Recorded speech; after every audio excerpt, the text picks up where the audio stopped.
Back to Mohawk Motors, everybody. My name is Jason. As you saw, I got the drivetrain out of the truck. Engine, transmission, transfer case, and drive shafts out. I'm really not sure what I'm going to do with it. I'm going to reuse the transfer case. I need that. But the transmission, it's a good turbo 400. I mean, it held up to the turbo 6-liter, no problem.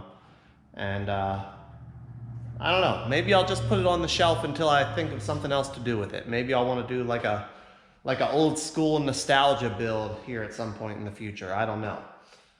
But yeah, maybe I'll put that on the shelf. The 6-liter, the thing was burning oil. I'm not sure why.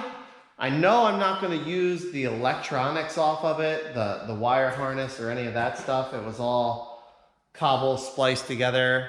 This was my first LS swap. And I mean, it worked. It really worked. But I think I can do much better now. I've learned a lot since then. So we'll probably just save the harness and the fuse panel and the other stuff for spare parts and pieces. I always find myself needing a little wire or some connectors or whatever the case may be. But for now, it can just hang out there for now till I'm ready. I'm gonna put the turbo on the shelf. The turbo still spins beautifully. I don't see anything wrong, any reason why I could save the turbo and put it on something else, so I'll hold on to that thing.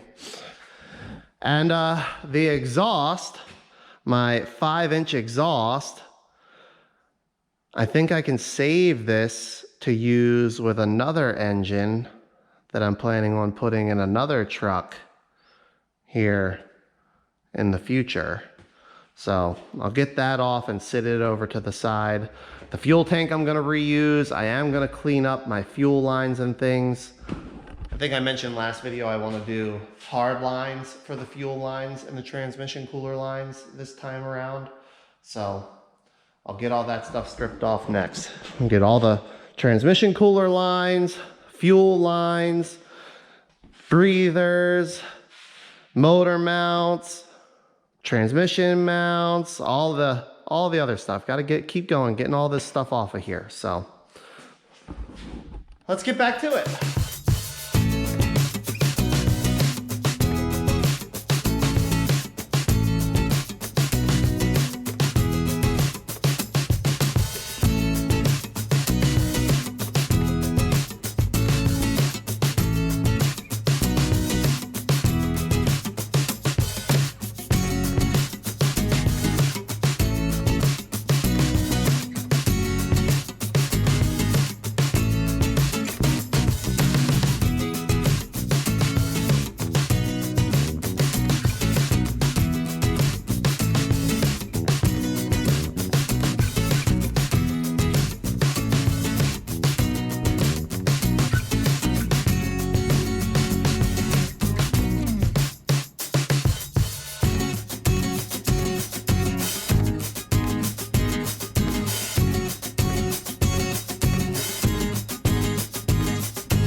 course, as you saw,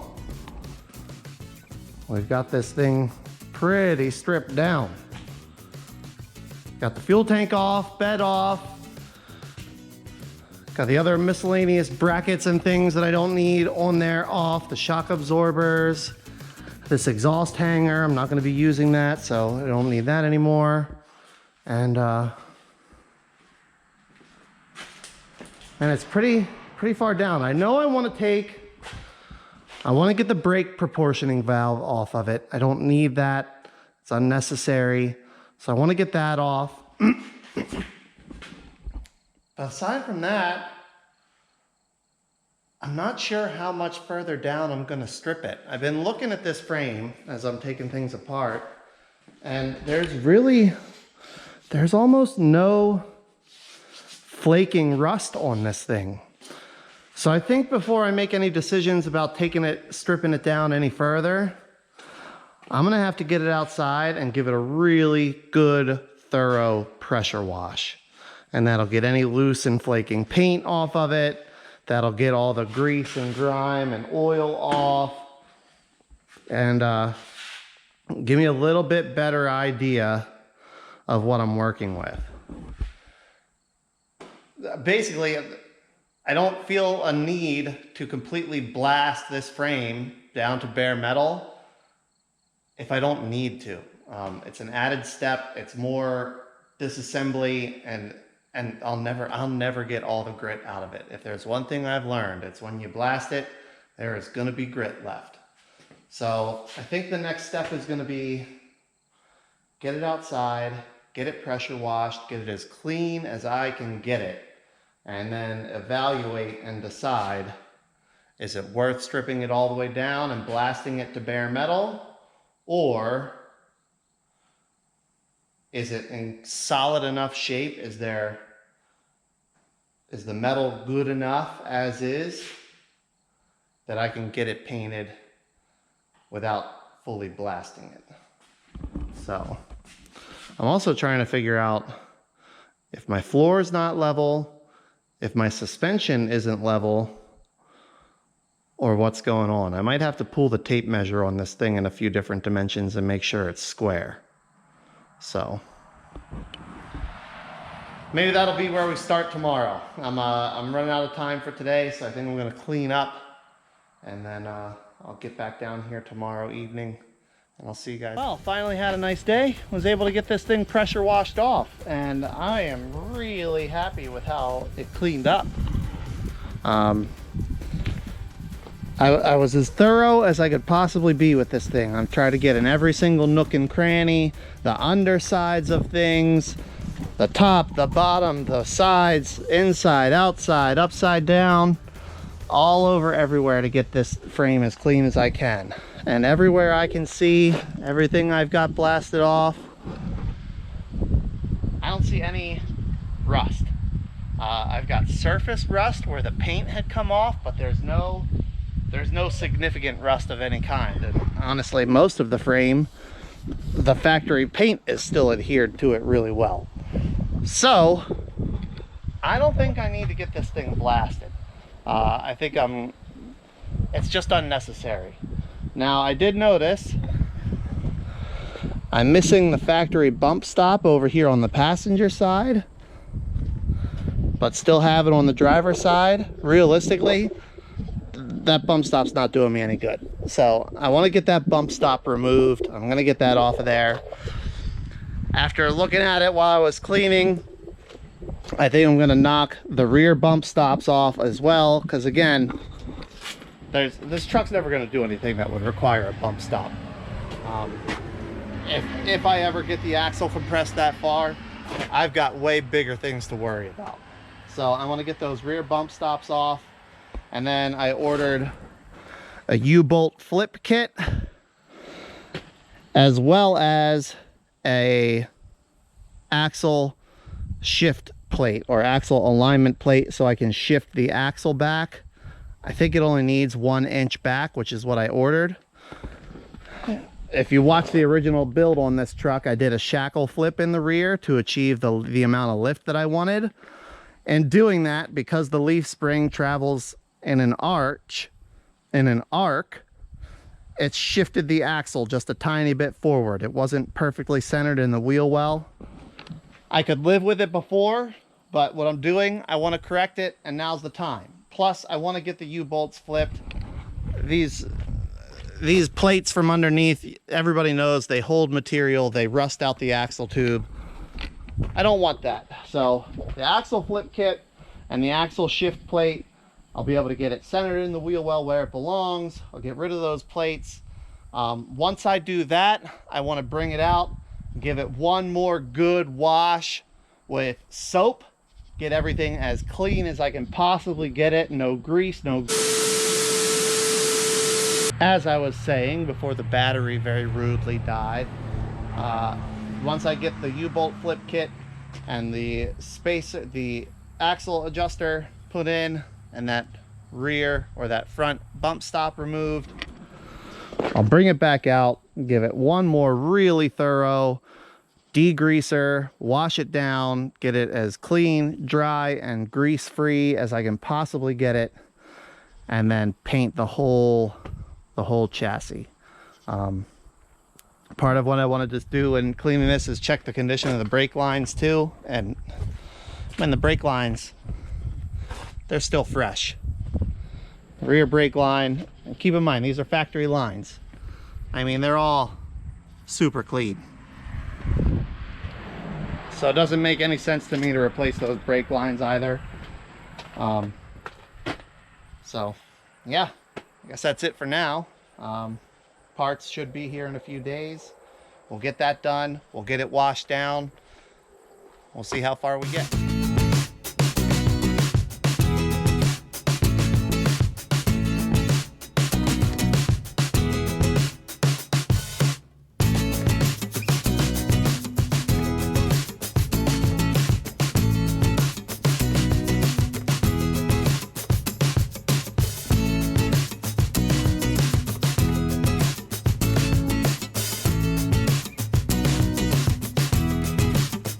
Well, progress, right? Got the rear bump stops removed. That actually went really smoothly. I got the driver's front bump stop removed. Got the frame rail cleaned up over here on the passenger side where somebody removed the other bump stop poorly. Got that cleaned up. And pile of parts we don't need anymore. Before I can fully do the brake lines over here and get the proportioning valve off, because I don't need that anymore, I ordered a different brake line that'll be it'll be the right length. This one's a little longer than it needs to be, and it'll clip into the factory bracket here. So once that comes, I'll get the proportioning valve eliminated. I'll trim off this bracket here because I don't need that anymore, and then we'll get this thing cleaned up one more round with the pressure washer and some soap, get it as clean as I can possibly get it, and then it'll be time to start making sure that it's ready to be painted. And I gotta order the paint. Paint's not here yet. Gotta order that. So that's it for tonight. I'm going up. I'm gonna get some rest. Probably get back down here, do a little bit more tomorrow. See you guys then.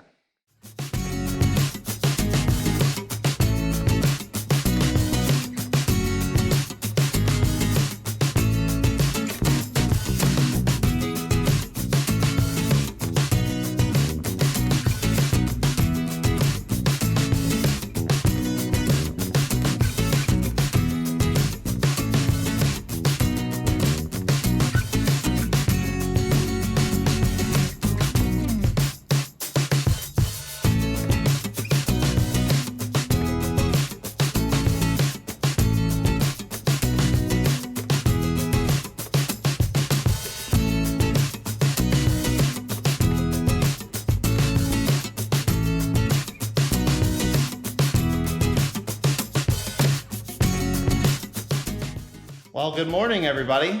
Saturday now, and you can see, as you saw, my parts have come in. I'm getting my changes done here on the rear suspension. So I've got, you know, these things, they're overbuilt from the factory because they were obviously intended for military use. So we've got a couple extra alignment brackets here, and then the stuff that goes with those, blah, blah, blah. We don't need any of that stuff for what we're doing. This truck is not gonna get beaten into the ground in the faraway shores of who knows where. Honestly, probably the most off-road this truck will ever see again will be driving through a grassy field. So I've got this side all set up. I've got my spacer, can you see it there? My spacer and my spring plate set to move the axle 1 inch rearward. So now I just got to repeat the process on the other side. Easy peasy, not exciting. I did find, I was surprised to see this, there were shims in there from the factory. These are degree shims to change the pinion angle, and they had them set to actually tip the pinion down a little bit. I removed them, or excuse me, they're set to tip the pinion up a little bit, and I removed them. I don't need them. I actually, because of doing the shackle flip, my pinion was pointed up a little more than I wanted, so removing those degree shims will actually bring the pinion a little closer to parallel, a little bit lower in the front, which should help me with drive shaft angles. So I pulled those out too, but yeah, now just need to do it again on the other side. I'll bring you back once I'm done. It's time to torque everything down, and we'll sit it on the ground and make sure I didn't screw anything up. Before I started, I checked that the frame was level front to back and side to side. Obviously, I made sure all the tires were inflated evenly before I did that, and it pans out. Level front to back, level side to side. So that's what I'm aiming for once I get it all put back together. All right, everybody. Well, I kind of got in a groove and forgot to pick the camera up, but you know what was happening. So got the rear all back together. I got the rear all back together. I was thinking about it as I was trying to decide which way to put these, the adjusters to move the axle rearward. I realized, oh, I have another CUCV here. I can measure the wheelbase on that one and just make this wheelbase match. And that should get the rear axle centered under the rear wheel wells. So I measured the other CUCV, the one out there, because that one's completely stock. Nothing's been done to that one. And measured this one, and I wound up, I needed to use the 1 inch offset hole. So moved the rear axle 1 inch back on the springs, and now I'm within 1/8 of an inch of wheelbase of the other CUCV. So pretty confident that's going to be centered enough on the bed, on the wheel wells on the bed, that I'm going to be happy with it. I got everything bolted together, tightened down, rolled it out, and gave it a bath.